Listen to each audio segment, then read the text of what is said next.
Hi friends, welcome back to my channel Sai Tech Guru. In today's video, we'll try to compare the slow motion video sample comparison between the Realme X7 Max versus Poco F3 GT device.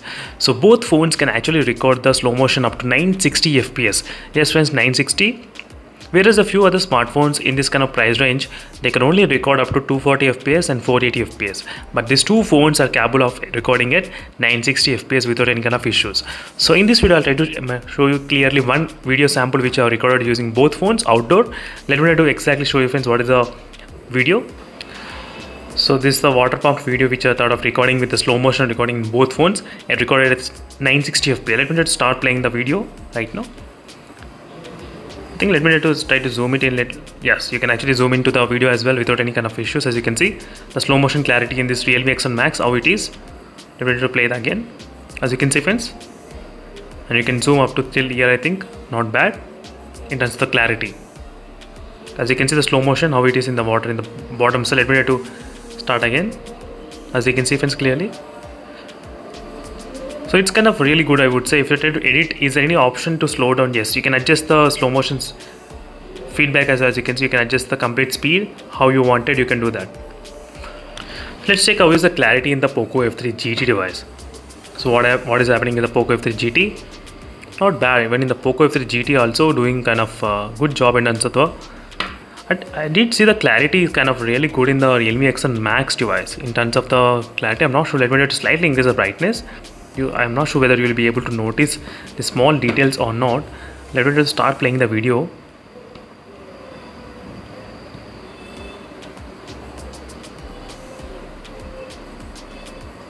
As you can see slightly, the details, do you feel any kind of difference? I'm not sure exactly, but let me know in the comment section below friends which slow motion you felt the really slow.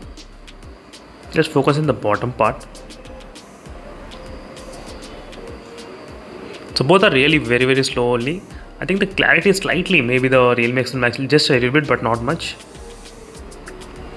This is another sample which are recorded in both phones. Let me try to show you the sample.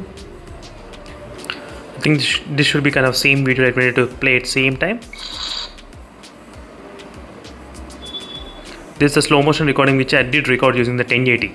So if you try to use the 1080 recording, the slow motion will decrease in the Poco F3 GT. You cannot record with 960 fps. So this I think 960 fps is only possible with the 720 resolution. That's the one thing you should definitely understand while you're trying to record the slow motion in the Poco F3 GT device. These are the another camera samples which are that of just uploading in the YouTube. But overall friends, I think the slow motion video samples are really good in the both phones. Not much a problem. Yes, both are really good in terms of slow motion recording. 960 fps, that's really good. So thank you for watching this video friends, and for more videos make sure to stay tuned for subscribing my channel. In case if you have any other queries, let me know in the comment section below. So this is a quick slow motion comparison between both phones, and thank you for watching. See you in the next video friends. I'll stay tuned for more updates. Meanwhile, one more thing, let me just show you exactly the size of this slow motion update. Let me to exactly show you the size. So this is the exact resolution of the video is 720 resolution, as you can see. So 960 fps is only possible for the 720 resolution. And even in the Realme X7 Max, its kind of size is close to 9.6 MB. As you can see the size difference between both phones. So that's it friends, this is a quick comparison between the slow motion comparison between both phones. And thank you for watching, and see you in the next video, and stay tuned for more updates. Meanwhile, signing off. Bye.